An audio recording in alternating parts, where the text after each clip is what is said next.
Assalamu alaikum, peace and blessings.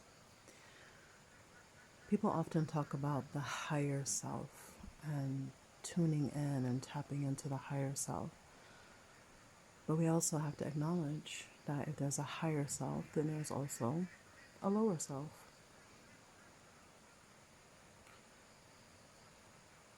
In the Islamic tradition, the lower self is the nafs. The nafs is that aspect that has desires for what is more base. That could be food, that could be sex, pleasure, admiration, wealth, money. And one thing we know about the lower self is that it will never be satisfied. As long as you continue to feed that lower self, as long as you continue to give, it will want more and more and more. The lower self will never call us, yes, us, to that which is expressed by the higher self. The lower self will cause one to be lazy, will cause one to procrastinate, will cause one to engage in habits that may cause enjoyment, but that bring no benefit in the final analysis, and bring no benefit in even the shorter term. The lower self will call you to that which brings immediate gratification with no pondering or reflecting on how does this affect me, my mind, my body, my soul. How does this affect me, myself, my family, my community, those around me, my loved ones, my friends.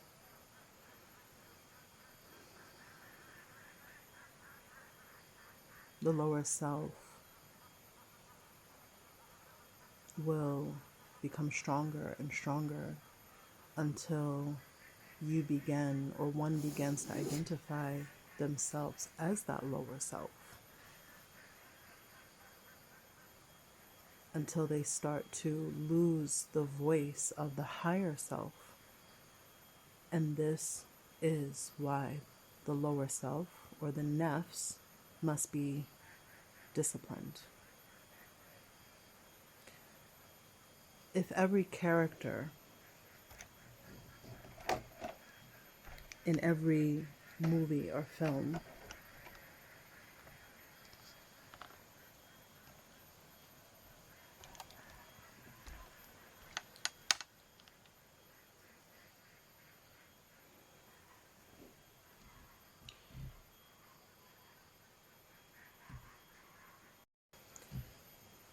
if every character in every movie or film had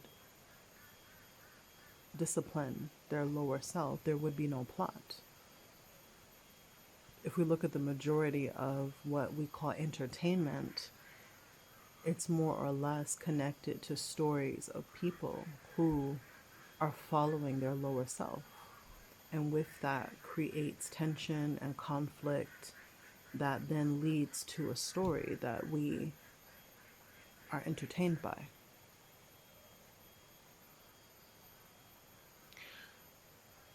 The issue with being entertained by this, by movies and stories and even songs that are focused on the lower self, is that we become what we constantly take in. If I constantly am exposed to stories that make the number one focus of life pleasure, no matter the cost or the consequence, then I will over time usually develop a taste for that, an inclination toward that, a desire for that. Similarly, if I were, if I were to focus on the lives and the accomplishments and achievements and practices of those who have nurtured and cultivated their higher self, that which brings goodness to their body and their mind and their spirit, that which supports those around them, that which helps the environment, that which helps those in need, the community, the neighbors. If I were to focus on the lives of those who are constantly in communion with the one who brought all of this into existence, then that is what is going to penetrate my soul and my being, and thereby influence my inclinations.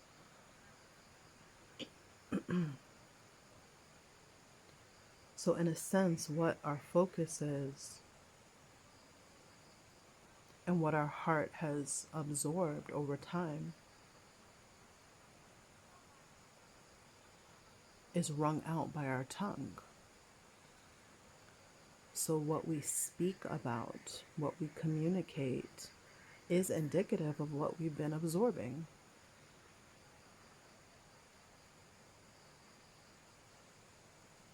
I can look at times in my life when what I desire to talk about could be pretty low quality or of the lower self. Those times come and they go, and they are a part of my human experience.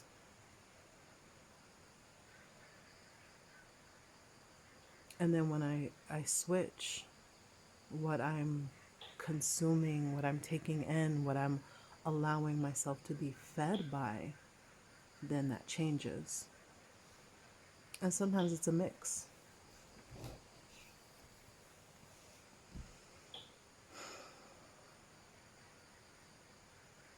I made a video before this, and I was explaining how today is Nyepi, and I decided to make this video before the lighting was like this. But as the sun is setting, it's going through the trees that are illuminating, that are now illuminated by the light. And I love this time of day. It's so beautiful. There's such a peace to this day that a part of me, every time I think about it, wants to weep, because I almost feel as if I can really feel myself on Nyepi in a way that I don't feel myself on other days. And one reason I wanted to make another video is because the tears were just coming, because something in my heart knows. I mean, tears, they express that which is of the heart. When you strike a chord that is resonant with the heart, or that is resonant with something true,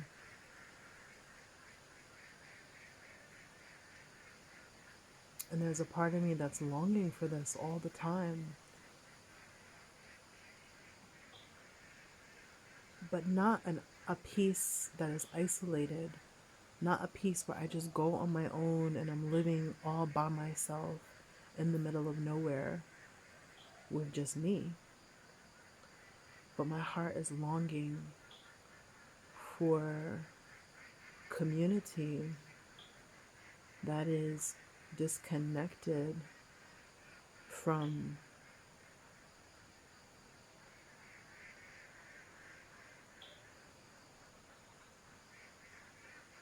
the Wi-Fi, the social media, the internet.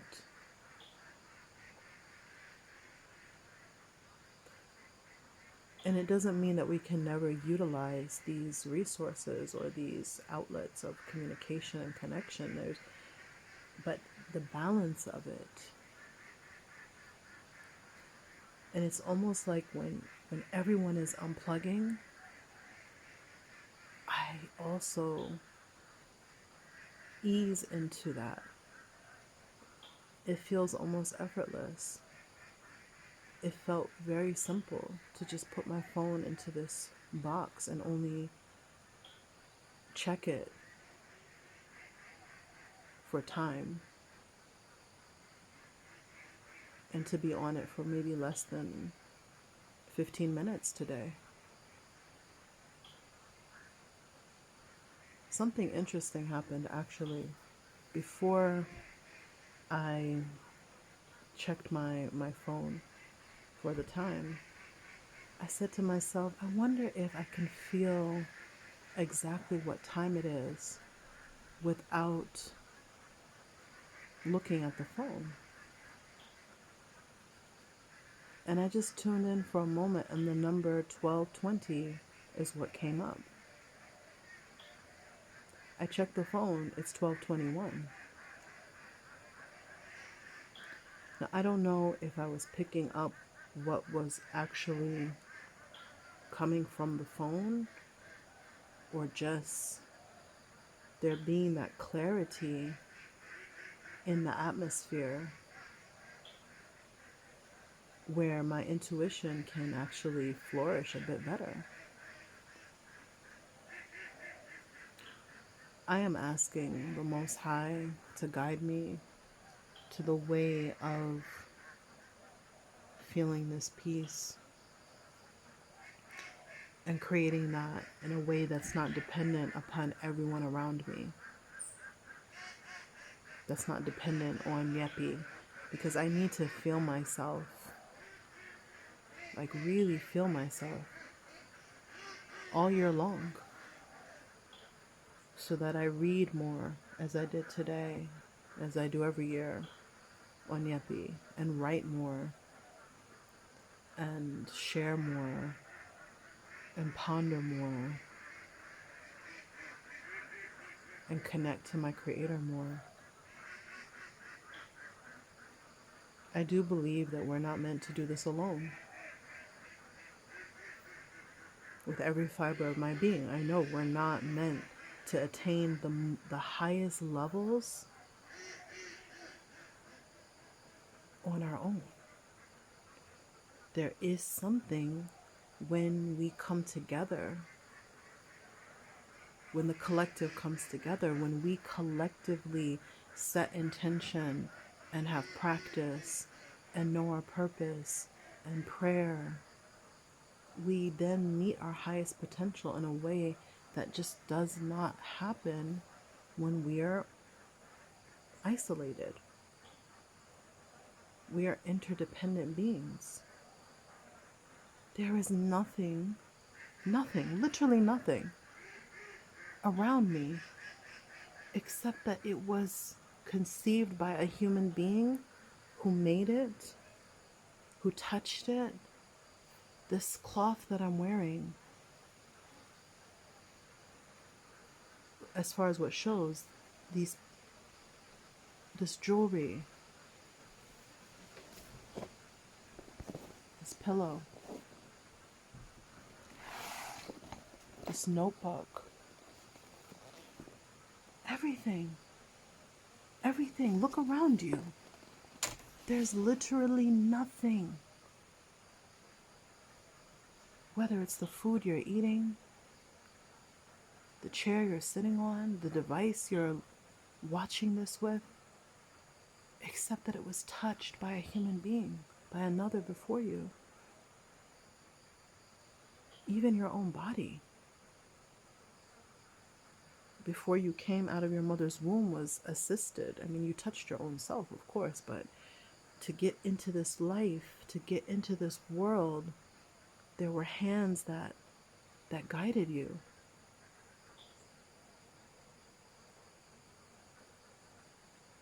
So I need you.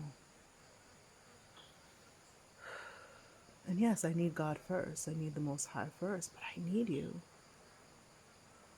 I need your prayers. I need your support.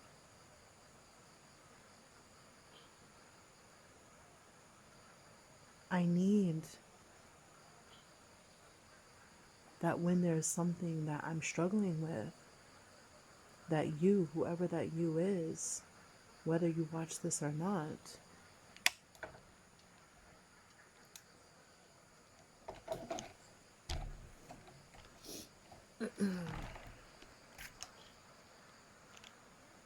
trying to minimize this,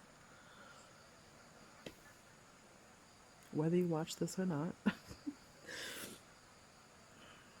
I need that support.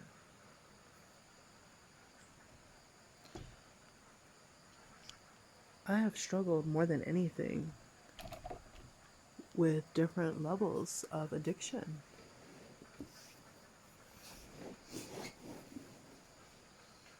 When it comes to foods that I eat that I know affect my inner terrain and my psychology and my mood.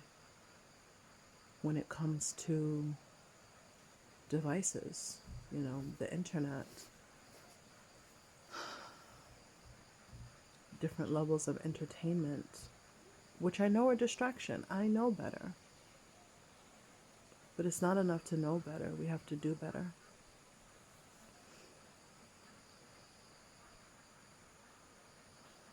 Even something as simple as talking to the camera with the intention to connect with those whom I meant to connect with.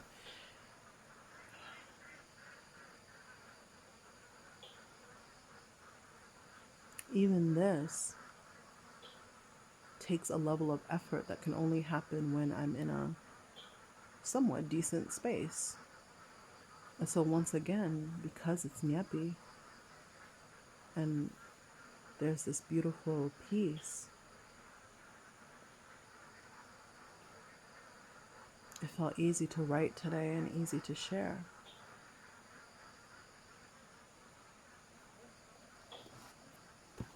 I intend for the way to be shown to me, to have the discipline that it takes. Because I'm scared. I'm being honest. I am scared to die and never fully be all that I know I'm capable of being. And some of that is as far as being the fittest I can be, the most productive I can be, giving my gifts as far and as wide as they're able to be reached. It scares me to think that I would die and not leave any legacy and no one remember me and no one pray for me. Because the prayers that we make for those who've passed away, they reach them and they bring them ease in this transition. And when they're in that interdimensional place waiting for the time when we are all going to be held into account. I know that there are some that are doubtful and are unsure about who is the one that made us, who is the one that brought us into existence. There are some that have ideologies that separate them from asking the one and from praying and obtaining certain levels of guidance. And I can't be for everyone. I can't talk to everyone. And what I say is not going to penetrate the heart of every person. But I can trust that I am here for a reason. And I can trust that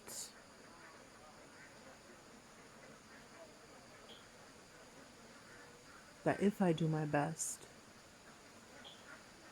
then what is best will come to me.